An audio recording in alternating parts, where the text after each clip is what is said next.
Ang programang ito ay rated SPG. Striktong patnubay at gabay ng magulang ang kailangan. Maaaring may masiselang tema, lengguwahe, karahasan, sexual, horror o droga na hindi angkop sa mga bata.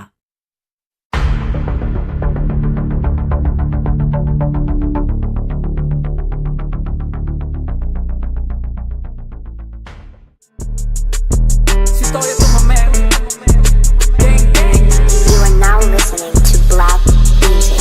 JG Beats.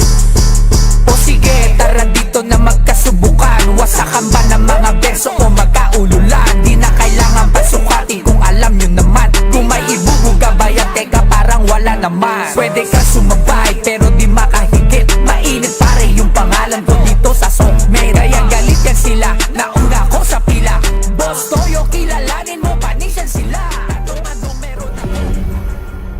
In today's digital age, influence is no longer confined to traditional power. From viral videos to online marketplaces, a new generation is redefining success.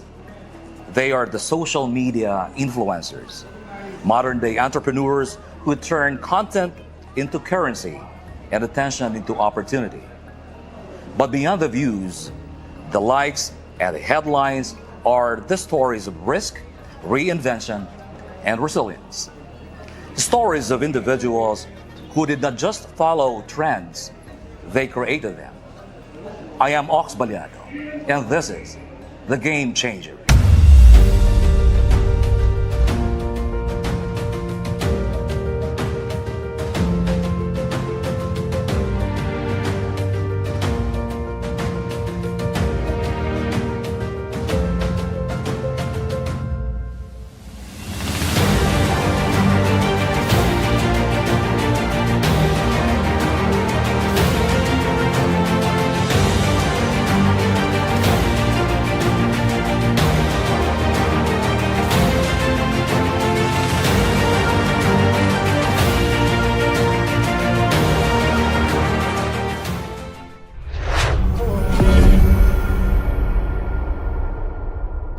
From a troubled past marked by hard lessons to becoming one of the most talked about content creators in the country, he is the man behind Pinoy Pawn Stars, where every item has a price and every price has a story. From viral controversies to high-value collectibles, he continues to change the way people see value in the digital age. Friends, let us welcome Jason J. Lozadas. Boss, Magandang araw po sa inyo, sir. good afternoon. Good Ito afternoon. sa Game Changer. Ayan. Yeah, finally nakasama ko ang Boss Toyo natin. From doon kasi kilalang kilala ka online, apparently, no? Everybody knows you. Yung mga anak ko, liliit pa kilala ang Boss Toyo, no? Everybody follows you in the digital space. Beyond that popularity, sa likod ng pangalan ng Boss Toyo, sino si Boss Toyo? Ayan, katulad din ng mga pangkaraniwang Pilipino. Still struggling sa bawat araw. Struggle tayo para, hindi katulad na lang siguro ng struggle ng mga dati. So ngayon, pero still may struggle pa rin in life. Hindi naman porket si Boss Toyo na ako ngayon, wala na tayong nadadaanan ng mga problema, nadadaanan na araw-araw na challenges in life. So still yun pa rin, medyo gumanda lang talaga yung buhay. Kumbaga, from dati na ultimo yung pagkain, pinoproblema mo. So ngayon, hindi na. Pero still, katulad sinasabi ko, doon pa rin yung struggles in life. Ang dami pa din araw-araw na talagang we're trying to cope up para manatili tayo kung ano tayong meron ngayon. At syempre, mas lalo tayong umasenso sa bawat aspeto ng buhay. Alright, pero basically, nabanggit mo, may struggles pa rin. At pero mas ang pinagkaiba lang mas maganda na ngayon Yes, yung buhay. maganda na. Simple pa rin. Masasabi mo ba yan na ba yung normal na buhay ngayon pang araw-araw ni Boss Toyo? Siguro, hindi. Mas marami syempre, di naman, alam naman natin kasi galing tayo doon eh. Yes, So yes. alam natin na mas marami yung mas salat sa buhay. Yeah, Mas marami yung mga tao na salat sa pagkain, sa pananalapi, sa tirahan. So, kumbaga, syempre, maswerte na rin lang tayo na nakaangat tayo from ganong sitwasyon, di ba? Kaya, pero ako still, kung ano yung sa likod ng camera, ako pa rin yung dating Jason. Ako pa rin yung dating Toyo, na kung ano yung ugali ko. Nung dati na ganun yung aking pamumuhay, hanggang ngayon yun pa rin eh. Dinala ko pa rin yun, walang nagbago. Simple pa din.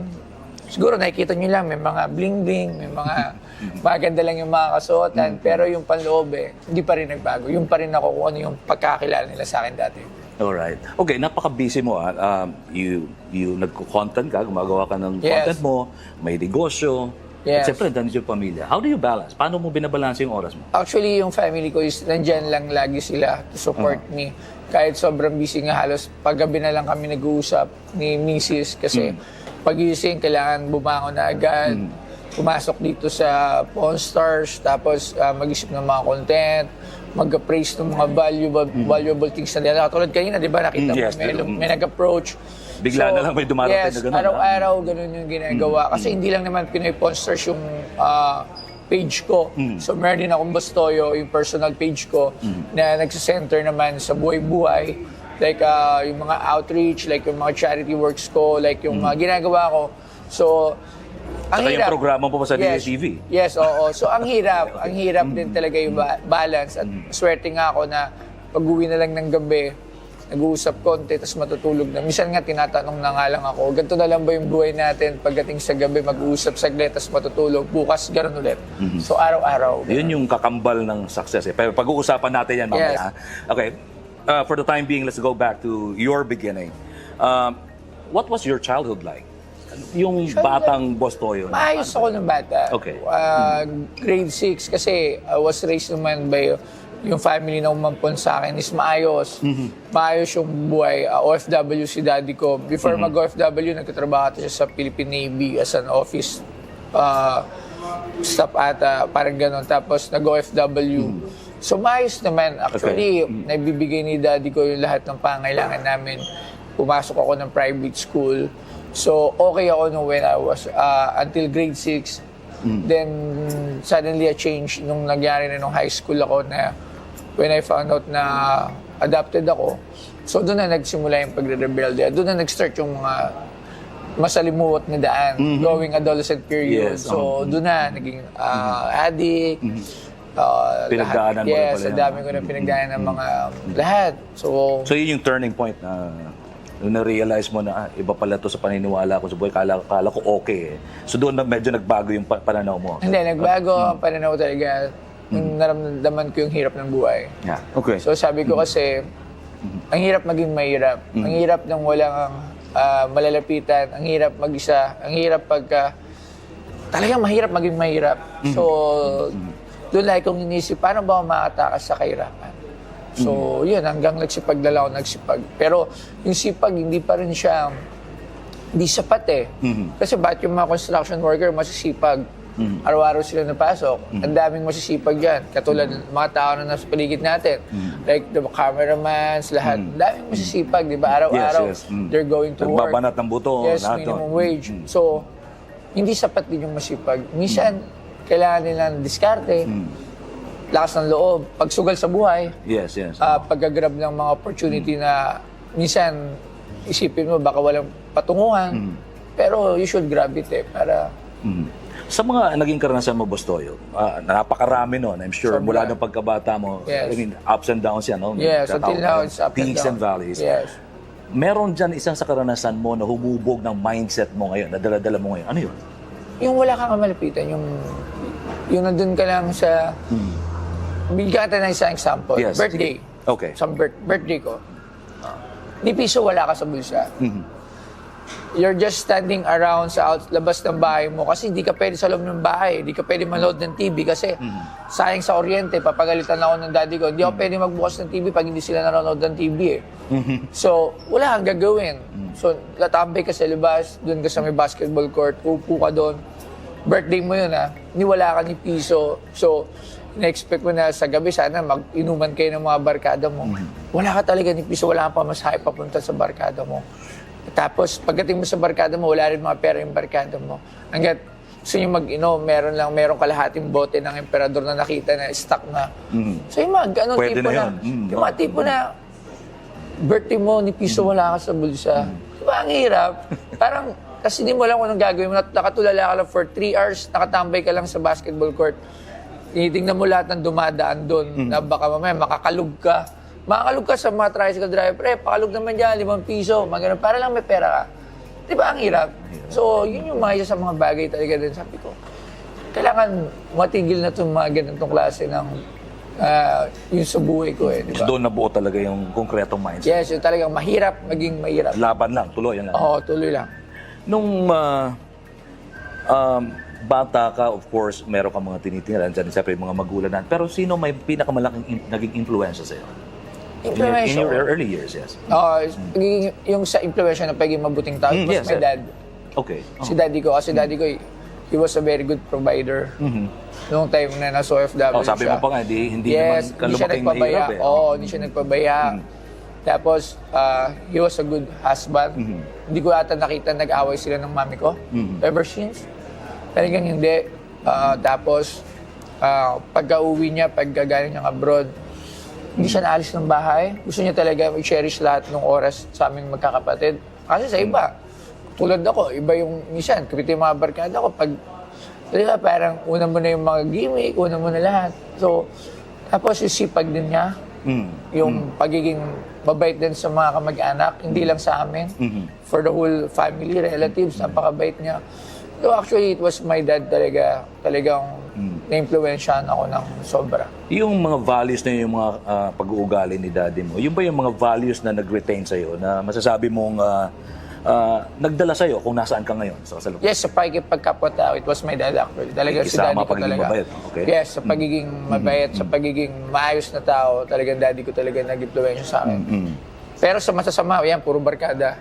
Siyempre, matik barkada talaga nag-influensya sa akin na kasi kinukonsinti nila ako sa ginagawa kong mali. So, akala ko okay lang, akala ko it's cool. Yung kabataan Yes, akala ko okay to, astig, maangas. So, siyempre, babarkadahan kayo, okay lang, hindi nila sinisita. So, ganun yung naging mindset. Kanina nabanggit mo yung word na struggling, no? Bakit nandiyan pa rin sa'yo? Parang, Kasi parang you still keep that word. I don't see myself kasi talaga as a successful person na ngayon eh. Kasi para sa akin, Sa kabila nito, ha? kasi sa kabila nito, Pati dami pa rin nakasikatan, problema. Every month, iniisip mo, how you will survive, yung dami ng mga empleyado mo, how will you keep the utilities, and everything, piti sa bahay. Lahat eh, ang dami mo pa. Pagka hindi ka kumilos, magugutom ka pa rin. Or hindi ka man magugutom. Kumbaga, yung mga ipon mo mababawasan. So, hindi pa pwede yun. So, kailangan kasi magpapile up pa din yung ipon mo eh. You still earn and earn and earn, di ba? Until dumating yung point. Kasi para sa akin, pag naging success, pag matatawag ko sarili ko na successful na ako, if I'm not working na. If I'm just, nakaupo na lang, Yes, playing with my kids, pasyal, kung saan pumunta, bilhin yung mga gusto kong bilhin. Na hindi mo na kailangan magtrabaho. Yun ang inaantay ko actually. Ako, lagi sinasabi, di ba, walang kontento ang tao. There's no contentment actually, di ba? Pero ako, I see myself talaga pagka very financial stable na lahat.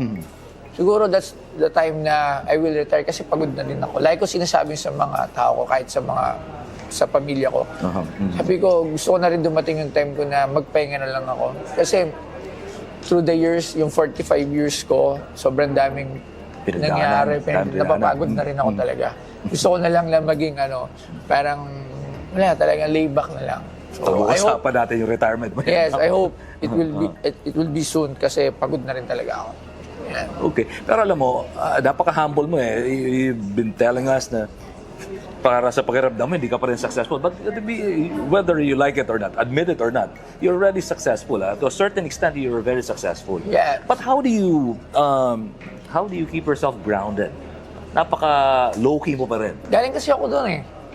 Ayoko nang pinagmamatasan ako before eh. Parang pagka minamata ako ng mga matataas na tao or yung mas may kaya ba, parang feeling ko, yung pakiramdam ko nadadown ako lalo eh. So ako ayoko mang-down ng tao. So I'm always uplifting yung mga tao na nasa baba. Ako mas marami akong kaibigan na hindi ko masabi mas mababa sa akin, pero parang gano'n na rin. Kasi mas gusto ko yung na-flip sila. Alright. Ako, bihira, ba nakakasama nyo, nakikita nyo ako, nakasama ko yung mga matataas, well-known personalities, mga powerful persons, di ba? Pero ano lang ako kasi, sa kwentuhan. Pero mas, dahil ko makakasama, yung mas, kasi mas binibigyan ko sila, sabi ko, kailangan, ito, bumangon kayo. Actually, kahit yung messenger ko, makikita mo, puro talong dun. So, tulungan mo, puro gano'n. Nakikipag-usap ako Ang sa dami kanila. niya. Kahit hindi ko kilala nagpapayo ko. Kasi nga, Kahit iba yung naramdaman ko kasi nung time na ako yung walang-wala. So, kahit pa paano masabihan ko na sila matuluan, mapayuhan, ma-uplift man lang yung yung moral nila. Hindi man sa financial, yung moral lang mabibigyan ko sila ng kahit konting uplifting motivation. Okay na sa akin yun. Totoo yan. Ang lawak na ng sphere ng naabot ng influensya mo. No? In fact, kahit indirectly, nakakatulong ka na with your contents and all. Inspirasyon. But anyway, when we come back from the content to commerce, the making of Pinoy Pawn Stars, stay with us here on Game Change.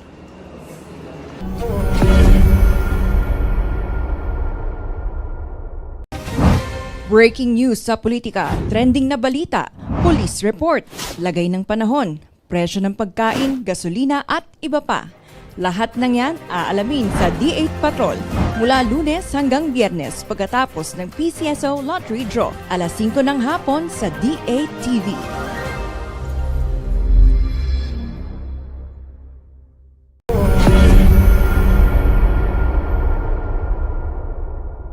From starting over to building a presence online, how did Boss Toyo turn social media influence into the business we know as Pinoy Pawn Stars? Alright, umpisahan natin, Boss Toyo. Ito ulit. How did you first enter the world of social media? Paano ba ni Boss Toyo pinasok itong mundo ng digital world? Actually, kaya gusto talaga siya pasukin is because of my business. I was an online seller before.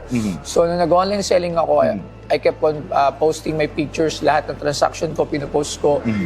Actually, isa ko sa masasabi ko na, ayoko naman sabihin game changer, ayoko rin naman sabihin na ako nagpauso. Pero, nung time na uso pa yung mga hatches, uso pa yung mga buy and sell platforms before, there was no Lazada, walang Shopee, wala pa yung mga apps. So, online lang, online groups, mga selling groups. May kita mo dyan, nakalagay lang dyan, for sale, tapos gano'n lang. Naisipan ko na bawat benta ko nung pinupost ko in social media, in my platforms and the groups in the sa Facebook and your platform. Every transaction pinupost ko, pina-flood ko yung walls ko, pina-flood ko yung groups ng every transaction ko na naging patok sa kanila. Then eventually, ginaya nila yun. Kasi actually, kaya ako yung ginagawa before na pinapakita ko sa tao na, oy, legit yung ginagawa ko na mindset ko, pag ako yumaman sa ginagawa ko, legit, it doesn't come from anything illegal, anything fishy. Kasi, dati kasi medyo illegalista, di ba? So, nung tumalikod ako dyan, mainit pa rin ako, pinag-iisipan na kung ano-ano. So, from 8 a.m. until matapos lahat ng ginagawa ko sa Manila gabi, pinupost ko yan every hour. Kung nasaan ako, I was on an LRT, I was on an MRT, doing some transaction. So, ganun ko ginagawa yan. Then, pinasok ko yung tapos binrake ko din yung system nila na before, yung seller yung nasusunod, kung saan mag-meet. Ginawa ko, linapit ko yung mga produkto ko sa buyers. Kahit saan ikaw kayo. mismo nagpupunta ron? Ako. So, kahit saan. Kahit nag-jeep ako. Walang LBC lang kasi dati ang courier, JRS, LBC. So, ganun yung ginawa ko. Tapos, nag-hire ako ng isang tao na to be my delivery man na mag-door-to-door from Cavite to Manila. So, ang layo nun. Pero ginawa namin yun nung isang first ever employee ko, si Magiting. Tinawag siya si Magiting. So, yun yung mga game-changing ko na ginawa sa social media. And sa tingin ko talagang makiklaim ko na ako yung nauna doon. Kasi nung time na wala pa ako, hindi nila ginagawa yun.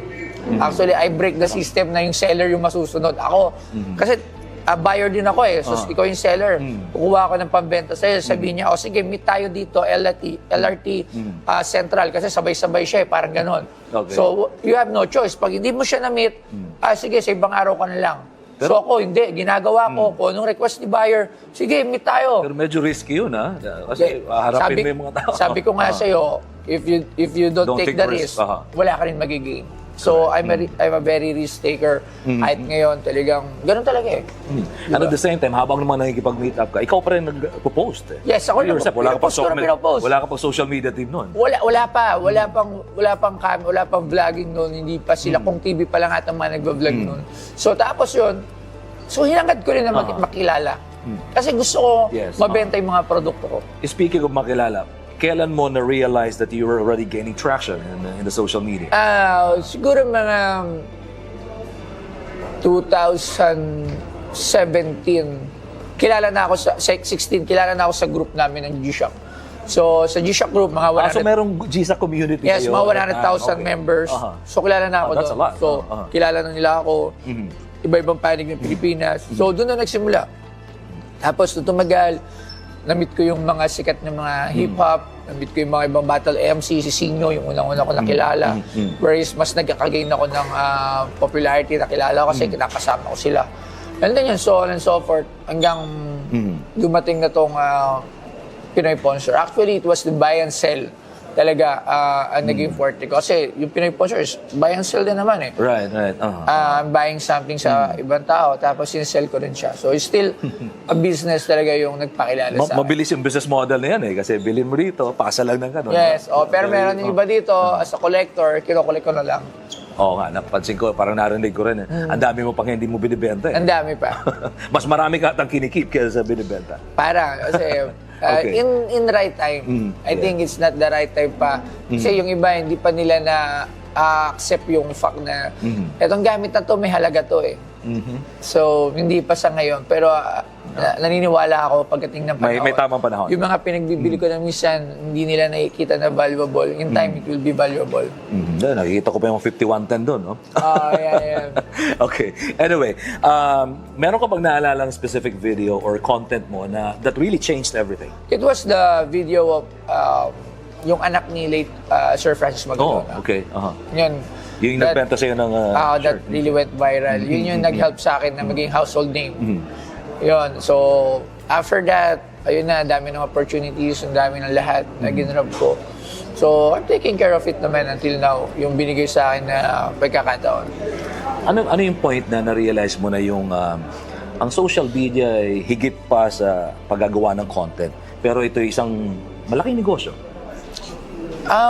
Yun nga. Yung, buy and sell and then Actually, along the way. yun talaga yung tingin sa social media before. It was a platform where you can earn in every way. Pwede mo i-leverage yung ano, no? Yes, kasi pag sikat ka, madali kang makabenta. Actually, kahit ano, pwede mong ibenta. Kasi marami nakakakita sa produkto mo. So, imagine, yung mga businesses na hindi sikat, they're hiring or they're, collaborating sa mga sikat na tao para malaman yung business nila. Pero ngayon, meron ng way eh. There are ads, sponsors. So, mas madali na. Dati kasi wala pang mga gano'n. So, ngayon, napakadali. Actually, talaga, kung mag-online ka, there are hundreds of ways to earn in social media platforms. Bustoyo, please take us back. Okay. How did the Pinoy Pawn Star start? Paano how did it begin? It was a mere idea na talagang iniisip ko na merong mga halaga yung mga gamit ng mga sikat. Kasi ang dami kong kaibigang sikat dati. Hindi ako sikat. So, mga kaibigan ko pa rin yung sikat. Sabi ko, may halaga to eh. Kasi sa US, when I was watching yung Gold and Silver Pawn Stars in US, nakita nila, diba? Is that the one in Vegas? Yeah. Okay. So, yung iba doon, nakikita mo yung mga ibang gamit ng sikat, may presyo talaga. Sabi ko, why not yung mga sikat natin dito? Eh, dami kong kaibigan na sikat. Sabi ko, yung kinonta ko yung isa kong kaibigan, si Rowa, yung first na episode na nagbenta sa akin. Sabi ko, pre, baka may benta ka sa akin dyan for my first episode of Pinoy Pawn Stars. Then, sinabi ko sa misis ko, sabi ko, tayo natin yung Pawn Stars. Sabi ko, tulungan tayo, lagay natin lahat ng kung ano mayroon tayo. So, gumawa kami ng maliit na shop. Kasama yung mga golds, yung mga boss gold namin. So, yun na, first episode. So, first episode pa lang, nabash na. Okay. Kasi hindi sila naniwala dun sa naisip ko. Pero yun na, susunod na. Pero yung pangbabash na yun yung maraming... Yes, bago eh. Oo, countless. Ang dami Bago, nun. oo. Actually, after that, Pinoy Pawn Star, lahat na sila, ngayon na nagbabuy and sell. Ginagawa nila yun. The transactions of paano sila bumili, paano sila magbenta, they're putting it sa vlog na rin nila. So, alam ko na madami din sa kanila na talagang na-inspire. Ito siya, ginawa ko na, pagbebenta at pagbibili online. You mentioned that you were inspired by the concept of Yeah. concept sa abroad, no? Pero dito anong pagkakataon yung naniwala ka, nagkaroon ka ng paniniwala na it would really work locally? Pag ginawa mo yung Pinoy Pawn Stores, kailan? Naniwala lang sa sarili ko. Okay. It all started Sinimulan ko kasi in believing yourself. Pag sinisimulan ko, sabi ko, mangyayari to. So, pagka hindi nangyari, wala, let it go. Ganun ako pagka dami ko naisip, kaya ko to, mangyayari to. So, dami ko mga ginawa rin naman na hindi na nag-hit eh. So, pero, like ko sinasabi, pag nag-start ako ng isang bagay, kaya ko to, magagawa natin to. So, believe lang. Pag hindi nangyari, let it go. Wala, talo eh. So, move to the other Move on. step. Move on. Oh. In the digital space, social media, napaka-importante ng trust and confidence. Yeah. Paano mo binuo yan? How did you build that? Yung trust and confidence ko sa sarili. Yes. Wala eh, kasi- And your credibility mo rin as an online seller. Wag lang tayo magpapasira talaga sa tao and never mock other people. Huwag kang magbababa ng ibang tao. Actually, wala naman akong kaaway sa social media. Actually, bihira yung nakakaaway ko. Sa lahat kinakaibigan ko. And isa pa, karamihan ng mga nag-aaway yung social media pinagbabati ko. Hindi man publicly. Pero marami dyan at alam nila yan na madami akong pinagbabati na nagkakaawa sa social media. I was the one na nagbi-bridge sa kanila. So nilalapitan nila ako, pwede mo ba akong connect doon? Okay, connect kita dito.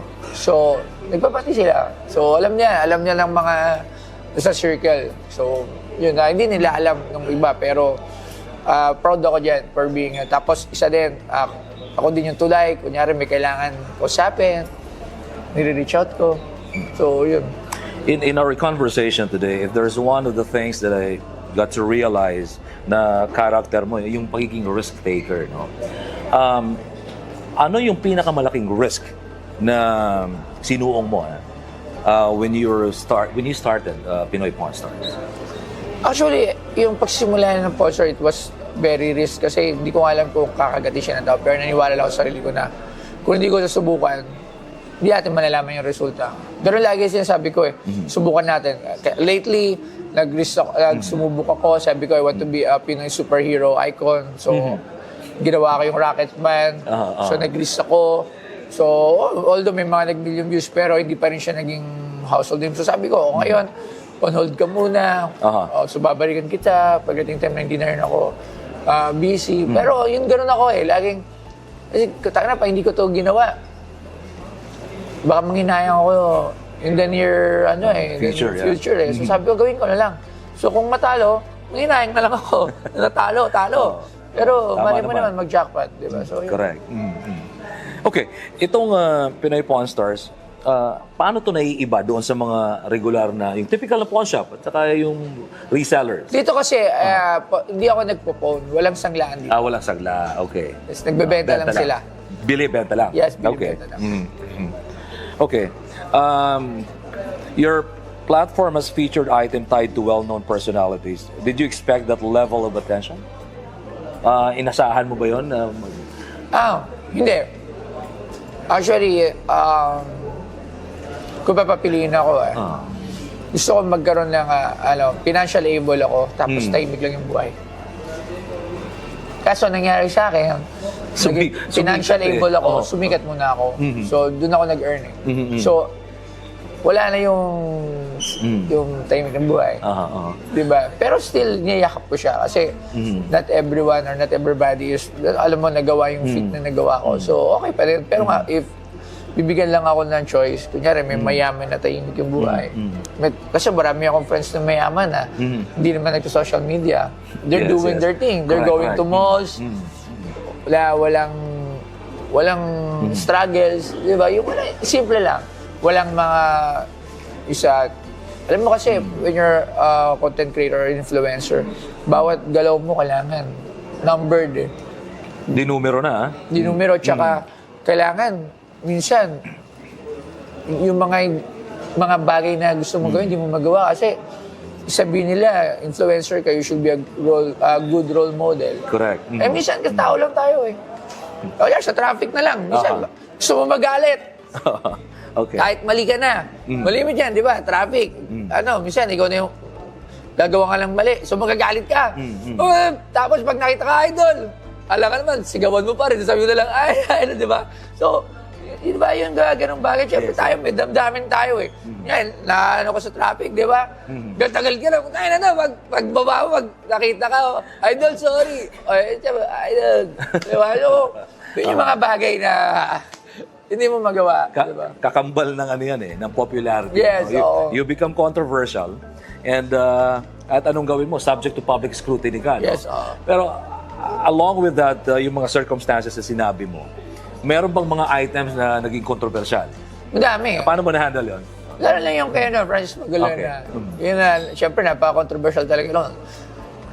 Yung may shirt, yung dinala sa'yo? Hindi alam ng halos karamihan ng Pilipinas yun na may anak, di ba? So, bago ko siya palabas, talagang, lalabas ko ba to? Hindi ko ba to ilalabas? Actually, meron pa akong isang episode na I think magiging controversial din, pero medyo mabigat kaya hindi ko nilalabas.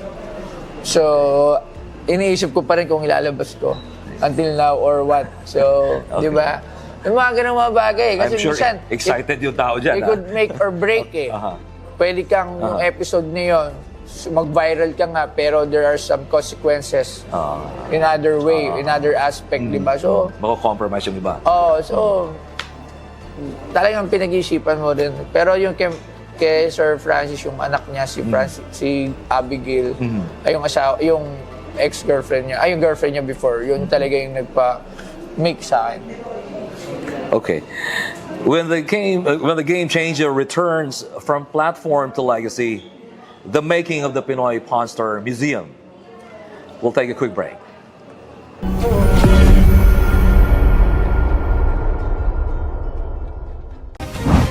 Breaking news sa politika, trending na balita, police report, lagay ng panahon, presyo ng pagkain, gasolina at iba pa.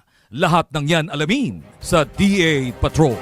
Mula Lunes hanggang Biyernes, pagkatapos ng PCSO Lottery Draw sa alas 5 ng hapon sa DA TV.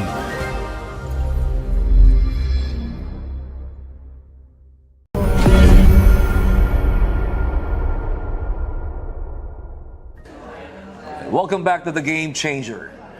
Still with us is Boss Toyo. As we continue the conversation, we'll talk about his expansion programs, the museum, and everything. Well, Boss Toyo, from this digital platform, now you already have this physical space now, Yes. this museum. How did this idea come? Parang kailan ito pumasok sa isip mo na, okay, buuin ko na to. Itong Pinoy Pawn Store Museum. Isang napakalaking risk din ito actually. Kasi ang hirap din sustain yung gatong kalaki. Tapos, medyo malaking investment yes, na ito. oo, napakalaki. So talagang isa risk. Kasi before, hindi ako nagpapapasok ng tao sa museum. May kita mo lang siya online. Pero you could not actually visit the store. You are not allowed to go there inside. So there are, meron lang siyang araw, selected days para mag-appraise. So, hindi rin siya araw-araw pwede mag-appraise. So, kunyari, once a month. So, sa once a month, iniipon ko yung mga tao, dun sila mag-appraise. Pili yan dyan sa labas. Before, hindi dito, dun sa... sa kabila. Sa dati, sa maliit na space. So, marami pumupunta doon na iba't ibang tao. So, from iba-ibang lugar. Hindi nakakapasok. So, sabi ko, subukan ko, pagka nakaipon tayong... Sabi ko, pag pinautang tayo ng shoutout dyan sa Pink Ladder Construction, kay Glenda. So, pag pinautang tayo ng paggawa ng building, sige, utang tayo. So, di ba? Para araw-araw may makakapunta dito. Araw-araw, pwede silang mamasyal, makita kung ano yung pinagbibili ko. And araw-araw may nagpapapraise dyan. So, everyday na. So, yun talaga yung purpose ko. Tapos, ngayon nga lang, napupunta tayo sa mga charity, pagtulong. So, bukod dun sa mga nag-appraise, araw-araw na rin may napidya dyan. Nahingi ng gamot, nahingi na kung ano-ano. Masasabi mo bang that's what is represented by this museum na beyond business, ano? Siyempre, This place, dito nire-represent ko yung Boss Toyo eh. Okay. Kasi from the Pawn Stars, it represents me. Pag nandito ako, pag may tao dyan sa labas, may kita point na kung ano yung needs nila, pumasay or ano, bibigay ko. Pero hindi naman sobra-sobra kasi hindi naman ako.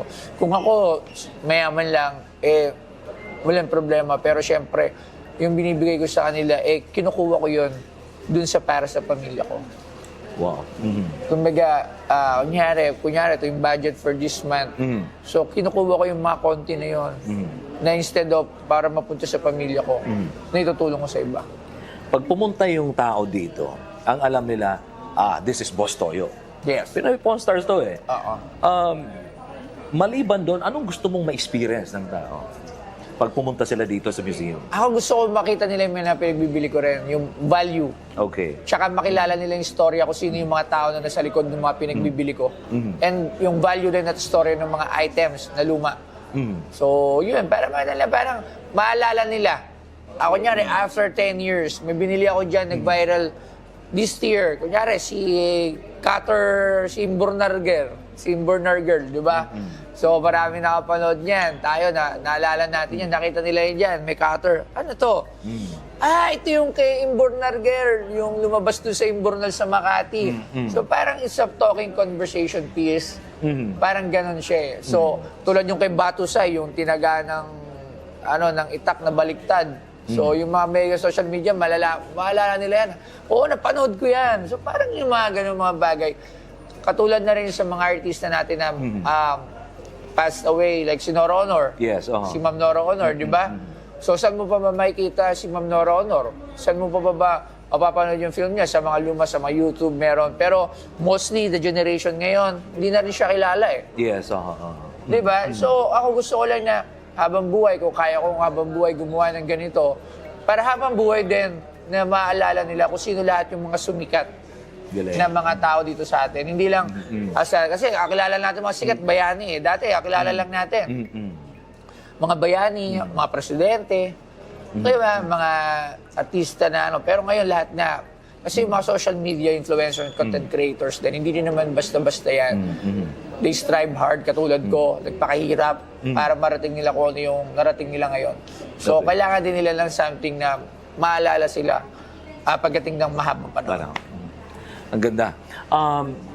From an ordinary person, individual, no? Pangkaraniwang mamamayan, online seller, content creator, there's so much evolution. There's a metamorphosis, no? Nag-evolve ka talaga.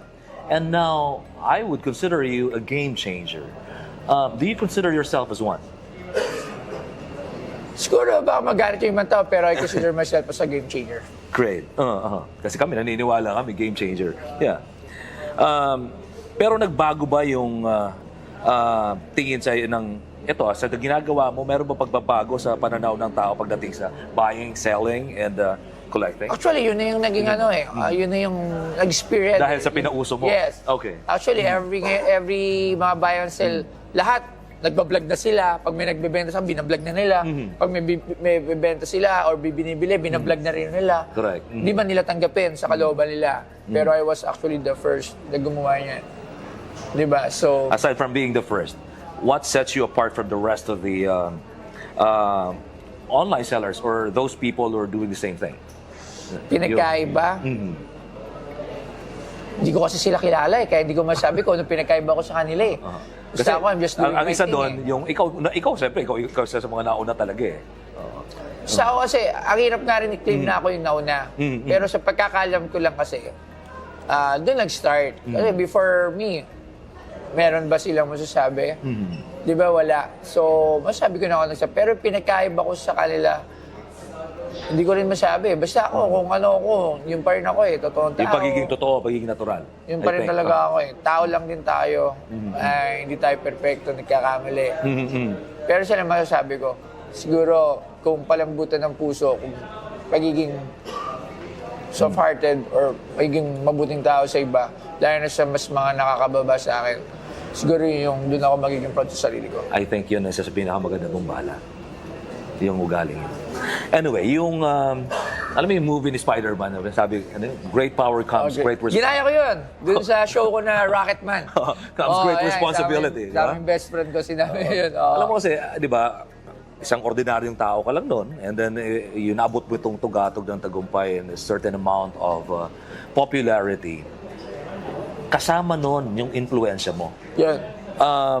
Pero akibat noon ay yung responsibilidad.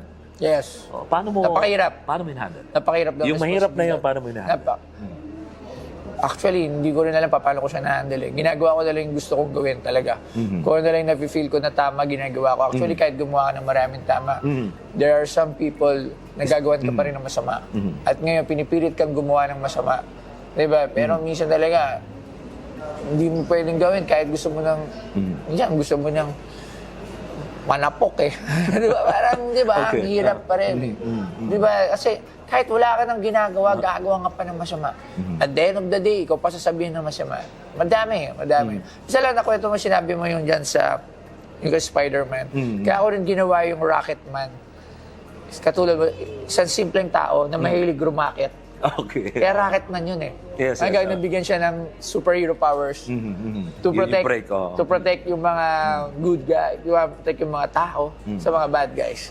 So, Yes, yun din yung Rocketman, and I hope after this year magawa ko yung mga movie niyan and pagpatuloy ko yung series. You've been, controversies have been around. I'm sure, minsan na-involved ka na doon. Madami. And itong ginagawa mo, talagang credibility, napaka-importante dito. Yes. No? Paano mo pinoprotektahan? Yung... By, lumalayo sa kapamakan, lumalayo sa mga self-destruction na mga movement. Kasi minsan, ikaw din naman ang gagawa ng ikakasira mo eh. Ikaw naman talaga gagawa ng ikakasira mo, hindi naman ibang tao yung gagawa ng ikakasira mo. If you haven't done anything wrong, eh hindi ka naman nila masisira. Pero syempre, we're just humans. Okay. Hindi naman tayo pwedeng hindi gumawa ng kamalian. Correct. Tao lang eh. Tao lang. So, yun ang mahirap sa atin eh. Ako, bihira mo rin ako makikita o nakikiisaw-saw sa mga issue. Kasi lahat tuturing ko kaibigan eh. Ayokong, kung ako naman yung kunyari may nagawang pagkakamali sa social media, tapos makita ko yung ibang tao na nakikisaw-saw, ayoko rin yun maramdaman sa akin, kaya hindi ko yung ginagawa. Yun ang lagi kong iniisip eh. Hindi ko gagawin yung mga bagay na ayokong gawin sa akin. So, kita mo, di ba, usual, pag may mga issue dyan, makita mo, ibang vloggers, ibang mga sikat dyan, nakikisaw-saw, nagpo-post, nagko-comment. Nakikiride doon sa Ako hindi. kontrobersya. Ako ayoko. Kasi ayokong dumating sa akin na punto na sa akin naman gawin. So, Totoo yan. yun lang lagi lang tandaan. Kung ayaw mong gawin sa'yo, huwag mong gawin sa iba. Correct. Yun. Okay, sige. Before we continue, let's lighten things up. This time kasi, Bustoyo, we will put your instincts to the Q test. We'll give you 5 personalities. Okay? Papangalanan ko, babanggit ako ng 5 personalidad. And tell us what item you want or you would want them to sell to you at bakit. Okay. Okay? Sige. Ready? Yeah. Dito lang sa Pinay Stars! Yes. Umpisa natin dito kay MTRCB, Lala Soto. Lala Soto, MTRCB. Okay. Hindi, so as a chairman of MTRCB, I would like her to sell me yung mga old piece na mga MTRCB notice. Yung mga... Okay. Kasi ako, nabigyan ako niyan eh. Notice eh. Ganun ba? Oo, yung sa... Nabigyan ako, nagbura ako sa sa okay. mga old notice na mga sikat na personality na ito yung notice. Di ba? Okay. Ayos. Sige. Ito. Hopefully, kilala mo to. Sikat din to eh. Aboy Paraiso. At Sir Aboy ng DICT. Okay, CICC Executive Director. Gusto ko makakita ng mga list ng mga influencer na nagpo-promote ng mga illegal gambling. Yan ang gusto mong ibenta niya sa'yo. Yung listahan na yun. Yes, Sir Aboy, kamusta? Kausapin natin yan si Kuyang Aboy. Okay. Sige. Alright, next one. Ito, very close din to sa puso mo. Maxine Magalona. If she offers something linked to Francis M, okay, what would you like before you even consider buying? Meron siyang mga items pa si Francis M. Yes. Pero siyempre, alam si mo Maxine yung mag-offer sa'yo. Ano yun? Kay Ma'am Maxine, super crush ko yan. way back before, she was actually, talaga isa sa mga crush ko yan, si Maxine. Pero a letter from his dad na naka-dedicate sa kanya. Kasi si Sir Francis mahilig magsulat before. Yes. So, good writer and malamang artist. meron siyang letter na binigay kay Maxine kay Ma'am Maxine. So, definitely, I would love to have those letters. Yan. Good, good. Okay, itong si Zian Gaza. Pamilya yeah. ka? Oo. Kilala ito for his bold claims and viral content, no? Kung meron siyang dadalhin sa'yo, ano tingin mo? Ano yung gusto mong Bagong event? chismis. Yung mga hindi pa na-chismis. Di ba? Na ako mag-splook. Di ba? Alright. Ay, dyan siyan. Loves Joy Maldo, your special one. Kung may bibilin ako sa kanya. Yung puso. Sweet ka doon.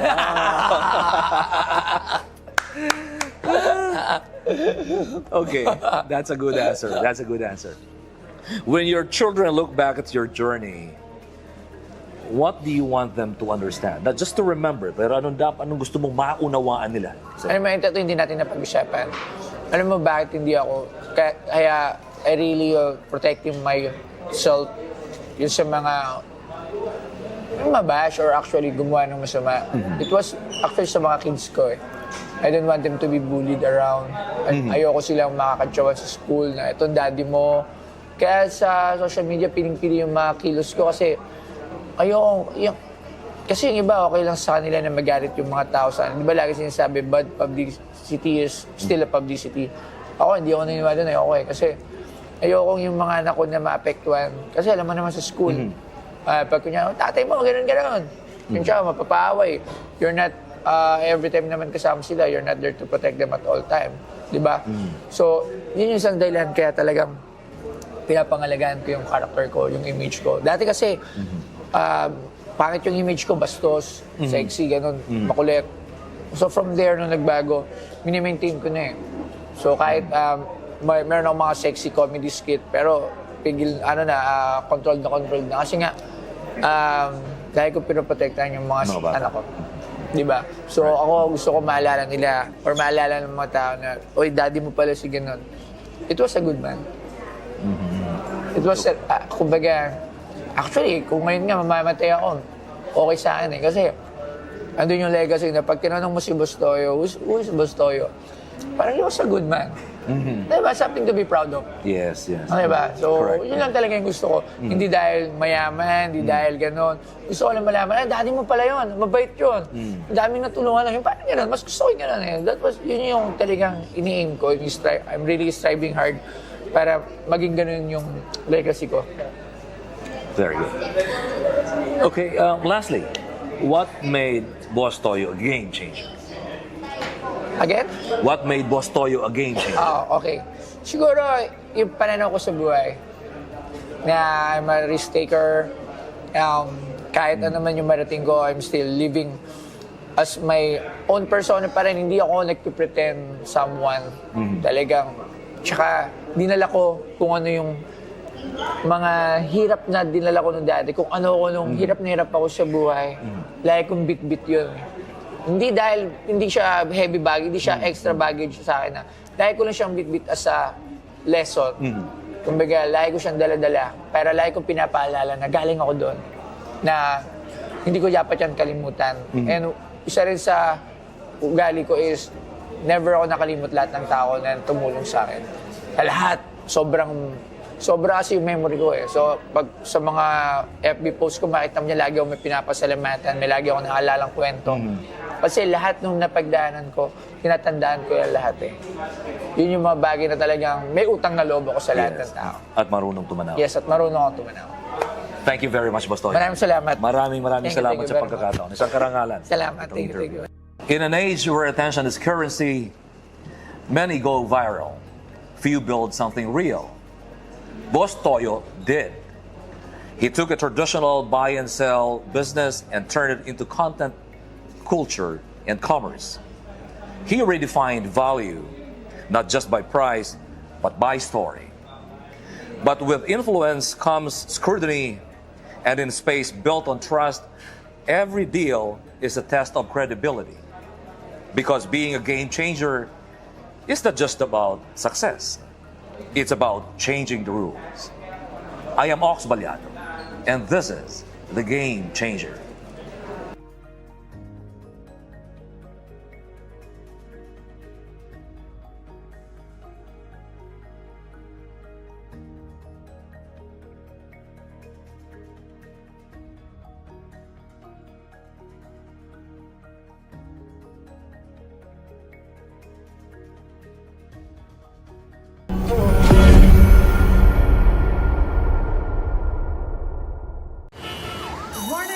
For teachers, knowing what to teach is easy.